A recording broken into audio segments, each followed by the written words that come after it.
Sabi ni Benito, tama po yung pangalanan niyo na si General De Leon. Sabi niya kasi dapat magpaliwanag si First Lady, wag si Yusek Claire. Ang panig ni General De Leon is this: hindi trabaho ni Yusek Claire sumagot para sa First Lady. The First Lady can designate her own spokesperson.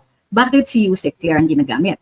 Para may plausible deniability si First Lady. Take note, the press conference the briefing was not called for that purpose. Hindi lumabas si Yusek Claire para magsalita.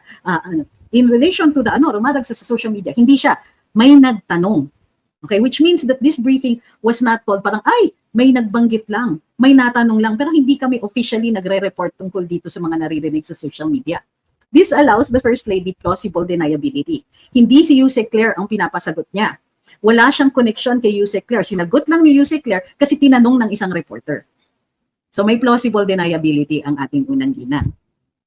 Sabi ni Ma'am Cleofe, bakit hindi niyo puntahan ang Tantoco family dahil sila ang namatayan? My God! Sabi ni Ma'am. My God! Ma'am, unang-una, kayo na nagsabi na namatayan sila. So, bakit namin sila bubulabugin? Pangalawa, we're discussing this on publicly available information. So, bakit po kayo nagagalit na mayroong kaming dinidiscuss dito where all of this information is out there? Not only that, Yusek Claire put it out in the public herself. Tapos gusto niyo hindi namin hindi namin re-reactan? Ano yun? Diba? You want us to ignore all of this.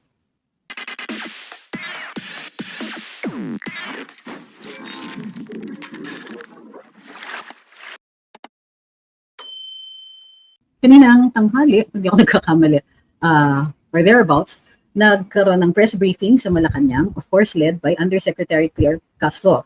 There were others na kasama dun sa kanyang pag-brief, may mga updates, ang DOTR, ang energy, and so on.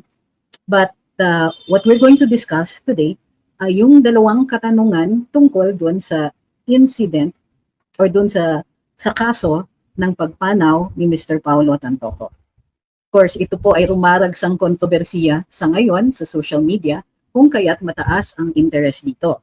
At dahil nababanggit yung pangalan ng ating unang ginang, nagiging fair comment na kaagad because she is a public figure. Gayun pa man, sige, we will tread lightly as much as we can on this one. Factual lang muna tayo. And then we can discuss your ideas later on. Okay. Umpisahan na natin po. Mayroon kaming presentasyon tungkol dito. At every so often, we will, and after the presentation, pag-usapan natin ang iyong mga katanungan. Okay, let's begin. So, ayan. Sir, good afternoon po. News of the late Paulo Tantoco's death revealed cocaine overdose and remains an open investigation. Since he's part of the First Lady's entourage, may we know if the First Lady will comment on this? And from the Malacanang po, the presidential sister released a statement. Senator Amy is calling for a comprehensive report from the palace to dispel further speculation. Nakakalungkot dahil yung mga pribadong tao na nagluluksa ay nadadamay sa pamumulitika. Ginagamit ng ibang mga obstructionists para masira ang First Lady, ang Pangulo at ang administrasyon na ito. Nakakahiya ang kanilang mga ginagawa. Unang-una, si Mr. Paulo Tantoco ay hindi po kasama sa official entourage ni FL or ni First Lady ng unang ginang. Nakakahiya dahil gumawa sila ng peking police report. Naturingan journalist, mga dating spokespersons, hindi marunong mag-imbestiga ng sarili. Hindi sila nagiging journalist, kundi nagiging propagandista ng kanilang mga sinusulong na interes. Ang sinasabing police report na naipost sa Facebook ay isang malaking kasinungalingan. Kahit kayo po mismo ay maaaring mag-imbestiga sa nasabing lugar, sa Beverly Hills Police Department, para malaman nyo na yung nilagay sa Facebook na may guhit na color pink, kung di ako nagkakamali, ang parting yon ay dinagdag lamang. Nag-start ang mga salitang, and I quote, and the cause of initially suspected to be drug overdose up to the word Miro, yan po ay dinagdag lamang.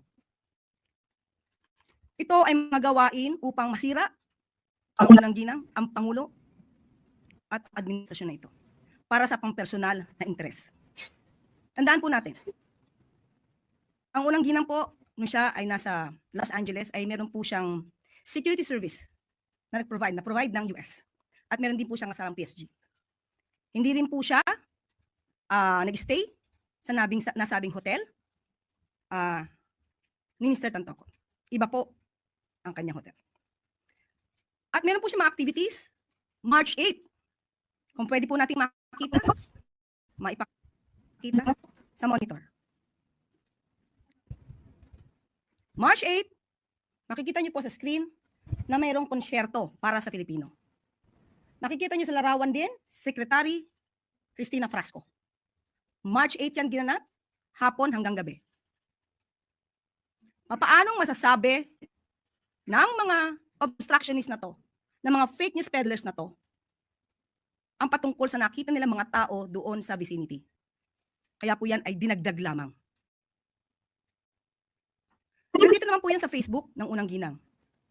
Pero kahit ito po ay nasa Facebook at ito po ay nai-report naman, pilit nilang binabago ang kwento at nakakalungkot dahil kapwa Pilipino ang kanilang niloloko para sa kanilang personal na interes. So muli, sa mga journalist na nagpapanggap na kayo journalist, pero lumalabas na kayo propagandista, maawa po kayo sa bansa, maawa po kayo sa taong bayan. Huwag niyo pong lokohin ang mga Pilipino. Okay.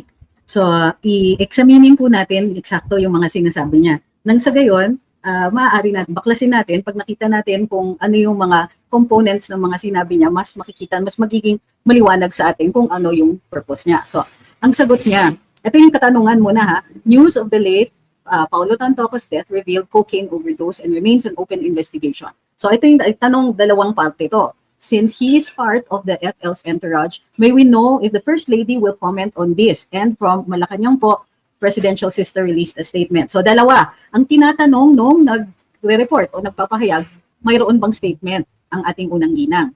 Hindi yan sinagot. Imbis na sagutin na oo o hindi, o mayroon pong statement o wala, ang sagot ay nakakalungkot. So, ang tanong is, may we know if the First Lady will comment on this? Ano yung sagot? Nakakalungkot. Dahil yung mga pribadong tao na nagluluksa ay nadadamay sa pamumulitika, ginagamit ng mga obstructionist para masira ang unang ginang, ang Pangulo at ang admin na ito. Responsive ba ito? Sinagot ba niya yung tanong? Obviously, hindi. Okay? Nakalagay pa, nakakahiya ang kanilang mga ginagawa. Unang-una, si Mr. Paulo Tantoco ay hindi kasama sa official entourage ni FL na unang ginang, ni First Lady ng unang ginang. Nakakahiya dahil gumagawa daw ng peking police report. So next part na ito. So muli, ang ipo-point out natin, hindi niya sinagot yung unang bahagi ng katanungan, which is magkukomento ba si First Lady? Hindi niya sinagot. Nananawagan naman, dun sa second part, sabi, nananawagan si Senator Amy ng comprehensive report mula sa palasyo para matapos na ang spekulasyon. Sinagot pa ni Attorney Castro. Hindi rin, titignan pa natin further yung kanyang kasagutan ha. Pero hin-highlight ko ng pula, dito, para dun sa mga nanonood sa TikTok, maaari niyong tignan po dito sa YouTube at saka sa Facebook at saka sa Rumble. Hinighlight ko yung mga salita na medyo, how do you call this, hindi na siya masyadong objective. Now, hindi natin ini-expect si Attorney Claire na maging fully objective dahil syempre nandyan siya para ipagtanggol ang Malacanang. Ngayon pa man, medyo nakikita natin na may mensahe din yung medyo extreme ng mga salita. Pribadong tao nagluluksa ay nadadamay sa pamumulitika. In other words, itong mga salita tungkol dun sa pagkamatay ni Mr. Tantoco ay pamumulitika lang. Pati yung paglalabas ng kung anik-anik ng mga dokumento, pamumulitika. At ang tawag kaagad sa mga taong nagdi-discuss o naglabas di umano ng mga dokumento or ng particularly yung police report, she's trying to avoid saying it, pero yun po yun eh. So, ginagamit ng mga obstructionist. Ano ang ibig sabihin ng obstructionist? Mga humaharang. Ano daw ang hinaharang ng mga taong obstructionist? Hindi po maliwanag. Hindi niya sinabi bakit obstructionist. Yung mga tao na di-discuss tungkol dito sa mga pangyayaring ito. So, ang purpose daw ng paglalabas at pagdi-discuss ng balita na ito ay para sa kasiraan ng unang ginang ng Pangulo at ng administrasyon. So, ang characterization niya ay nakakahiya ang mga ginagawa. Hindi niya pinangalanan yung mga taong supposedly gumagawa nito. Next, sinabi niya, kakahiya, gumawa sila ng peking police report. So please take note, pag sinabi mong gumawa sila, This is intentional. Okay? Hindi yung this was accidental or anything like that. Gumawa. Okay. Peking police report. Gumawa ng Peking police report. Siyempre, parati pag ikaw ay gumawa ng report, sinasadya yan. Naturingang journalist, mga dating spokesperson. Okay. Umpisahan ko na. Mayroong pumunta sa wall ko, nag-i-insinuate na ako daw yon. Mali siya. Kasi never po ako naging spokesperson ng ating current na Pangulo. Ang spokesperson niya dati ay si Attorney Vic Rodriguez. Ako po ay naging press secretary. So hindi po ako yan. Ang tila ini-insinuate ay yung dating spokesperson hindi ng palasyo, hindi ng administrasyon ni Presidente Marcos, kundi two administrations before.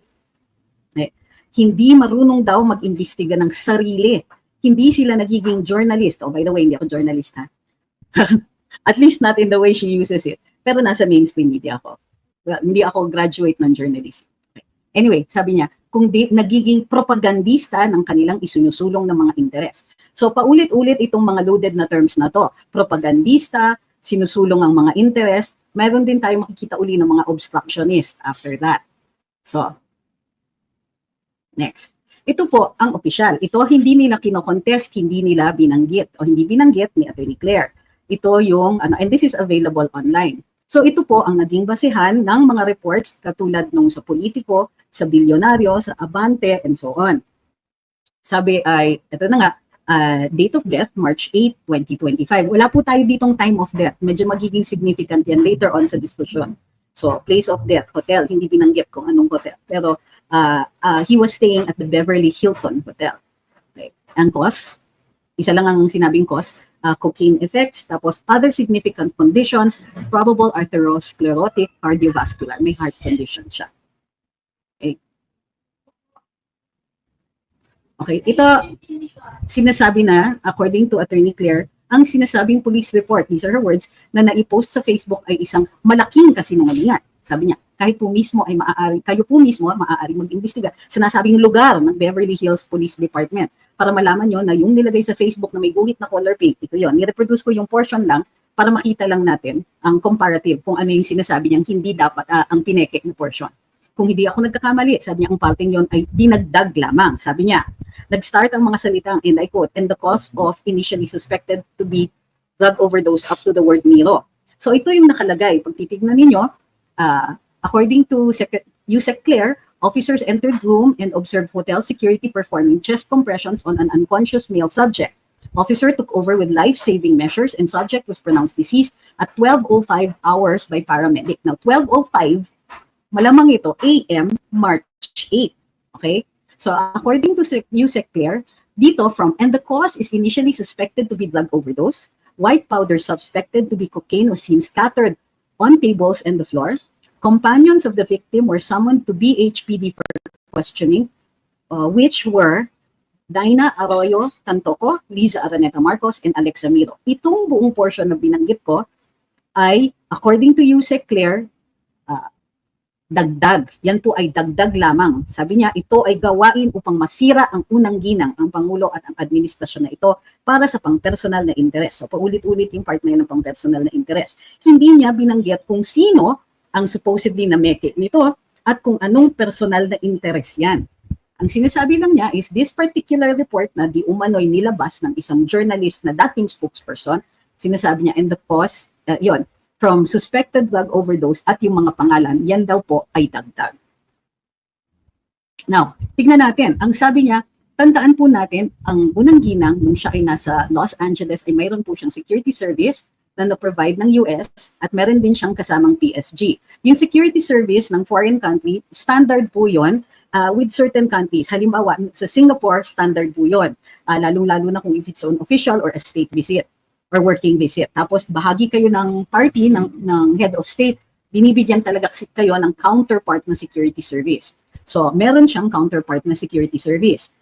Meron din kasamang PSG according to Yusek Claire. Ano yung purpose? Bakit niya sinasabi ito? Parang ang sinasabi niya, ang ina-allude niya dito is parati siyang may kasama at ang mga kasama niyang ito ay mga law enforcers or persons who would have responded to something, to a life-threatening situation or to an illicit or illegal act. Okay? Yung reasoning niya is, may mga kasama siyang ganito. Hindi niya magagawa ito dahil kasama niya itong mga ito. Yun ang reasoning. Now, I'm not saying we believe it or not, pero yan ang explanation. Ngayon, tignan natin. Ang sabi niya, merong activities, March 8, makikita sa monitor, ads monitor. Merong concierto. Hindi ko nalagay dito yung sa concert. Ito po, March 7 activities ito kasi ito yung film fest. However, sabi niya, paano daw, kasama din daw niya si Secretary Cristina Frasco. March 8, ginanap yung concert, kasama niya si Sec Frasco. At sabi ngayon ni Yusek Claire, paano masasabi ng mga obstructionist na ito, ng mga fake news peddlers na ito, ang patungkol sa mga nakita nilang mga tao doon sa vicinity? Kaya yun ay dinagdag lamang. Nandito naman po yan sa Facebook ng Unang Ginang. Okay, i-interrupt ko muna itong presentation na ito. Hindi, mamaya na. So, tandaan niyo po yan, sabi niya, March 8, may konsyerto, hanggang gabi daw yon. At kasama niya si Secretary Cristina Frasco. Okay, tapusin lang po natin itong Last question, Pia Gutierrez, yung last question. Ma'am, quick follow-up lang dun sa tanto ko. Are legal actions being contemplated, lalo na dun sa mga nagpakalat nitong fake na police report, especially that this concern the First Lady po? Pag-aaralan po yan. Mukhang napapanahon po, pero pag-aaralan po. Hindi po dapat manatiling ganito na dahil isang journalist o isang parte ng media nagsasabi ng kasinungalingan at maaaring pa paniwalaan ng mga kapwa natin Pilipino. So nakakalungkot po yun. At medyo nakakahiya. Okay. Klasin natin. Ang tanong ni Pia Gutierrez, may legal action ba that is being contemplated, lalo na doon sa mga nagpakalat ng mga fake na police report, especially since this concerns the First Lady? Sinagot naman ni Yusek Claire. So sabi niya, pag-aaralan po. Mukhang napapanahon, pero pag-aaralan. Ang lumabas sa ABS-CBN later on is that Malacanang contemplating legal action. Ayan, nag-iba na. Pero dito, to be fair kay Attorney Claire, sinabi niya pag-aaralan. Although may sinabi din siya, hindi po dapat manatiling ganito na dahil isang journalist o isang parte ng media nagsasabi ng kasinungalingan, maaaring paniwalaan ng mga kapwa nating Pilipino. So nakakalungkot po yun at medyo nakakahiya. Okay, take note, sinasabi niya journalist, hindi niya sinabi social media, paulit-ulit isang journalist daw ang naglabas nito. Okay? Sige, doon naman tayo ulit sa isa pa.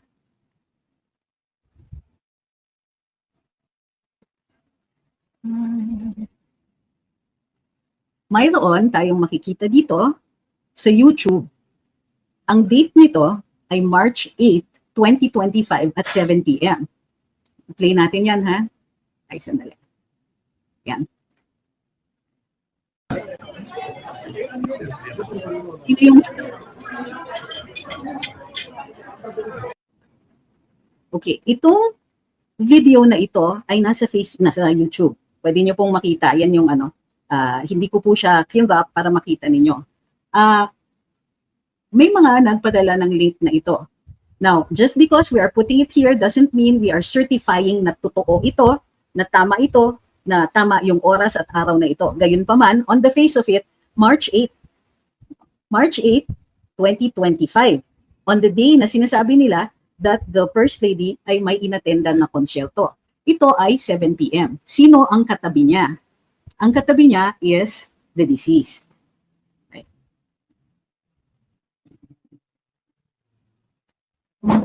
Okay. So, hindi na, pag tinignan ninyo yung previous presentation niya, masasabi ba natin na before or after ito nung concert or yung konsyerto?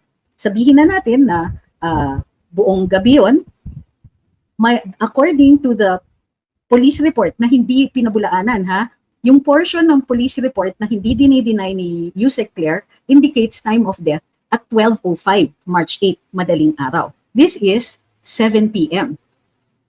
Okay? Ng March 8. So, ano yun? Parang madaling araw ng March 8, yung parang mali yung na to. So, meron tayong konting discrepancy dito. Gayunpaman, maliwanag, if this is March 8, at ang time of death might have been noon at 12:05, then ito 7 p.m. ito. Kung AM naman yung 12:05, 7 p.m. pa rin ito. So, maybe, may issue tayo dyan. Gayunpaman, this is the date of the concert, March 8. So, something is not adding up.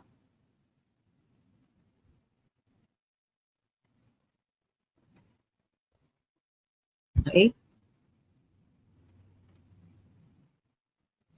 So yan yung ano natin ngayon, ngayong araw na ito. Something is not adding up dito sa mga kwentong ito. Hindi nila kinokontest kasi yung time of death eh. Pero we have a video that, ako ang tingin ko, yung video dito na nagdi-dinner sila where the deceased is alive and nakikita dun sa ano is Secretary Cristina Frasco, her husband Jude Frasco are all in the picture. So may problema dun sa timeline or malamang yung video may problema dun sa araw. It might also be concerning the time difference. Baka nilalagay nila is the date or time here sa Pilipinas. We don't know. Now, there are other things that we noticed. Of course, yung name calling ni Yusek Claire, no? Medyo out of place. But she's consistent at least. Ganyan talaga siya magsalita. Now, bakit nila bina-blind item yung journalist? Yun yung tanong. Bakit blind item siya? My theory on this one, and please I underscore that this is a theory, is para lambat yan. Everybody who feels alluded to, titigil. Okay. Another, this is supposed to be, what is the nature of the visit of the First Lady? Official? Hindi yan. If it was an official visit, her immunity is only extended if kasama niya ang head of state. On her own, kahit bigyan siya ng kaakibat na security dyan sa US, it doesn't necessarily mean na may official, na this visit is official as far as the US is concerned. As far as the US is concerned, this is personal. Bakit? Official versus personal will determine whether or not may immunity ang unang ina. Next.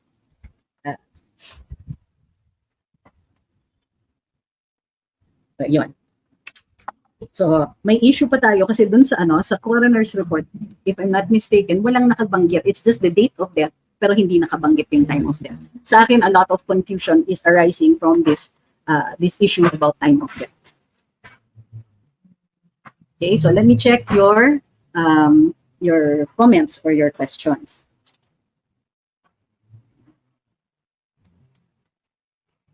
So, pinakita ko yung dinner, hindi ba yung katabi niya yon? Did you see that? Ito, dagdag natin sa stage. Ayan. Hindi ba yan yung Hindi ba yan yung deceased? Could somebody tell me na kung sino yung katabi, hindi ba yan yung deceased? Or is this somebody else? So kung hindi yan yung deceased, then this actually is is good evidence to favor the First Lady. So hindi yan yung deceased. Sabi ni Pot, hindi yan yung deceased, Stanley yung name niyan from PAL. Okay. Sabi naman ni Yuni, that's Tanto ko. Sabi ni Ma'am BM, that's him. Okay. So, I'll leave it up to you who that is. Okay? I would prefer na alam natin exactly kung sino yan. Pero most of the people here seem to agree that that's him. Okay? Okay. Sabi nung isang kaibigan ko, hindi daw yan. He's not the deceased. So, hindi daw yan. According to dun sa isang kaibigan ko, who would know? So, kung hindi siya yan, then this, since it is March 8, 7 p.m., this actually favors the First Lady. Okay? Yan. Sabi ni Henry, baka ang confusion sa oras is the time difference. Hindi. Pwede rin hindi confused yung oras because that's not the deceased. Gets nyo? Okay? So, may padala nito. So, for me, this favors the First Lady, ha? So, this is 7 p.m. March 8, 2025. Live pa po yan. You can check the YouTube video.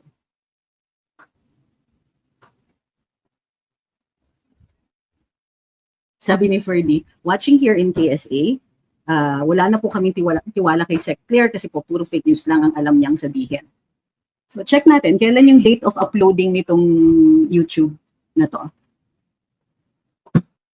So, 7 p.m. Was this a live video? It was uploaded on the same day. Okay, so yan po. Sabi sa inyo, facts lang tayo. We're not going to take any sides on this one. But for me, ang dami pang malabo because nga hindi maliwanag. The police report was not denied as far as time of death is concerned.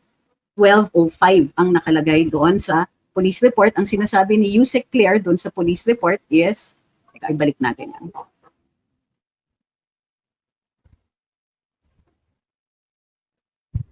Balik natin yung presentation natin, ha?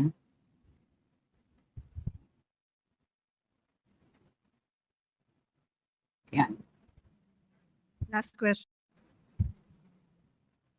Ito subject pronounced deceased at 12:05 hours by paramedic.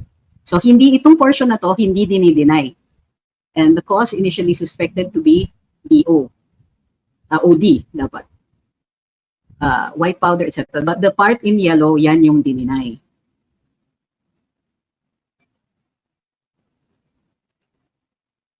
Madali lang. I have to call you back. I'm live. Ano to? Ano na? Yan. Nakikita. Oh, sige, I will. I-shoutout talaga kita. Okay. May mga kaibigan ako tumatawag pa talaga para ma-shoutout. Hi kay Kokoy, nanonood ngayon. Yan, March 8, sabi ni Sir Carlos, is LA time, 12:05 hours. Hindi, yan, oo. Ang tinitingnan, ang contention, Sir Carlos, is yung video. So, the video is 7 p.m.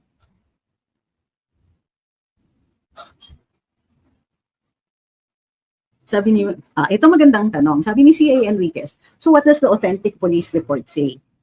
Okay. So, ayun, sabi ni Yusek Claire, pineke yung police report. Ulitin ko, those are her words. Pineke daw yung police report kasi may dagdag. These words, yung naka-highlight in yellow, yan po ay dagdag. So, ibig sabihin, for her to say na pineke ito at dinagdag ito, there has to be some comparison. So, kasi hindi niya sinabing, mali yung report na yan. Ang sinabi niya, pineke. So, pag pineke, may totoo. That's what the question is about. In order for you to be able to say that there is a fake one, you admit that there is a real one. The real one would reflect the correct facts.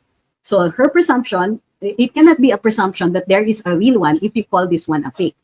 Unless you're saying na gawa-gawa itong buong ito. Pero ina-admit nila yung half portion. Ang sinasabi niya dagdag yung iba. Meaning ina-admit nila na yung first part na yon ay tunay. Pero yung second part that's highlighted in yellow, hindi yan tunay.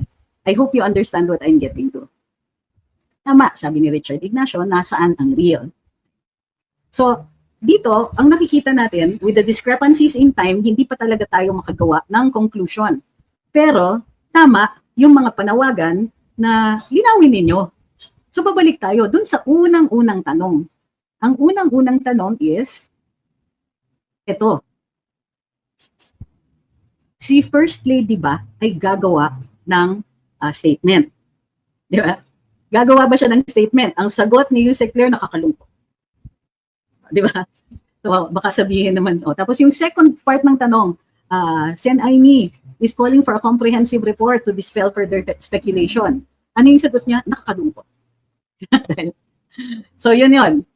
So, hindi niya sinagot ang katanungan. Bakit hindi niya sasagutin? Well, ito yung tingin ko. Hindi niya ba napansin? Dalawa lang yung nagtanong. Napakalaking storya. Rumaragsa sa social media yung issue. Pero, medyo scandalous yung inaalyud sa unang ginang. Interrupt ko muna sarili ko dito, ha? Remember that doon sa ating saligang batas, no person may be deprived of life, liberty, or property without due process of law. So, huwag muna tayong mag-aakusa. Pwede tayong humingi ng additional information.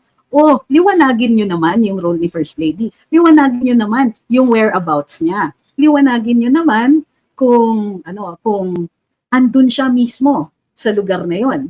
Ang ginagawa ni Yusek Claire dito is dinideny niya. Basically, without denying na nandun si First Lady, ang sinasabi niya, she didn't say, take note, hindi niya sinabing wala dun si First Lady. Sinabi niya peke ang police report. Okay? Hi? So, ulit. Sabi ng Ricardo Rivera, saan ba nangyari? Di kayo nag-accuse, naghahanap kayo ng solid evidence, hindi pang content. Mali po kayo. Ang content namin, yung sinasabi ni Yusek Claire. So, huwag mo kong pakialaman dun sa mga ganun. Kasi hindi mo naisip ito. Sabi ni Cosme, hindi daw kasama sa entourahe si Tantoco pero namatay sa Beverly Hills Hilton Hotel ng araw ng film festival. Hindi, March 8 eh. Ang film festival natapos ng March 7. Doon lang tayo sa facts. Sabi ni Ma'am Vivian, ang panawagan ni Sen Aimee ay maglabas ng official report or statement ng whereabouts ni Lisa Araneta before and after the incident and what happened to the deceased person. So, sinagot ba? Ang point dito is sinagot ba ni Yusek Claire? Ulitin ko. Tingnan niyo yung kasagutan niya. Nakakalungkot. She begins with that. Meron bang portion dun sa kanyang kasagutan na sinasabi niya na magpokomento si First Lady o magbibigay ng report ang palasyo? Wala. Tingnan niyo. Dito, sinasabi niyang peke yung police report. Dito, sinasabi niya na March 8, may kasama si First Lady, including Secretary Frasco, and so on. Tama naman, kasi kung totoo yung video, she's with a whole bunch of people for dinner. Last question, Pia Gutierrez. Ay, mali. Okay. At ito yung last part, parating nakakalungkot. So, dito sa last part, mayroong indication na posible na magkaroon ng kasuhan dito. So, again, sinagot ba ang katanungan? Hindi. Now, anong nangyayari sa mga ganito? Now, from what I understand, mayroong mga press briefings where makakausap mo yung mga reporters. Pwedeng i-brief, pre-briefing. Pupuntahan sila ng ASEC or whatever. Kakausapin yung mga reporters. Ito ang pwedeng tanungin. Please don't ask about this. Pero hindi na nila kasi pwedeng hindi tuntunan itong issue na ito dahil ragsang-ragsa na nga sa social media. So they allowed ito, 2 questions. Pero yung questions, very tame. Walang follow-up eh. Pansin nyo? Hindi finalo-up. Nagtanong, yung unang nagtanong, may statement ba si First Lady? May panawagan si Aimee, walang kasagutan doon. Ang daming sinabi, pero hindi sinagot. Itong second part, supposedly follow-up, pero paano, hindi siya rin nag-follow. Hindi naman siya yung first question eh. So anyway, sinabi niya, may legal actions being contemplated. So mukhang mas pinahalagahan na sabihin itong part na to. Posibleng may legal action contemplated against those na nagpakalat ng alleged police report na yun. Na para, in fact, yung report ng ABS-CBN may pananakot na halos eh. Kasi parang Palace is contemplating the filing of charges. Pero ang sinasabi lang naman ni Yusek Claire, to be fair with her, pag pinag-aaralan pa lang. Sabi ni Carlos, so gatecrasher si Paolo, ay so game, questions or comments? Titingnan ko ha. Sabi ni Maestro, may CCTV naman po makikita sa Police US. Kung sino kasama niya sa hotel doon, lulubog ang mga Marcos kung makikita doon si FL. Well, assuming na totoo, naging person of interest siya, ang tanong, bakit siya yung naging person of interest? So, it's assuming na totoo yung portion ng report na yon.